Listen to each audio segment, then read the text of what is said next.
La Villa Paloma met à l'honneur 24 œuvres contemporaines, l'occasion pour le visiteur de s'offrir une parenthèse artistique hors du temps.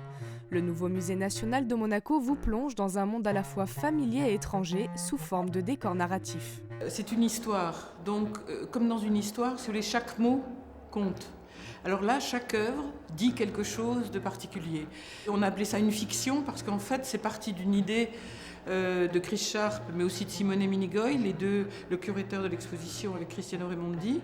Et Chris a écrit un texte qui nous replonge dans des années futures. En fait, c'est cette espèce de jeu que vous voyez à chaque étage, sur chaque œuvre, que ce soit de la photographie, de la sculpture, des installations, de la peinture, enfin toute une chose comme ça qui se raconte, qui demande aussi à chaque spectateur de faire un travail sur lui, de savoir ce que ça lui rappelle. Le premier étage, c'est plutôt sur les restes, comme ça, hein, ce qui est vraiment la ruine, quoi, d'une certaine mesure.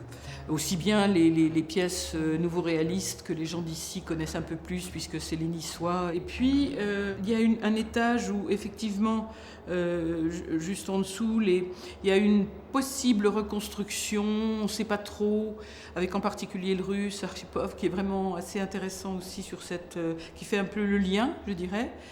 Et puis, à cet étage-ci, où on voit qu'il y a un possible.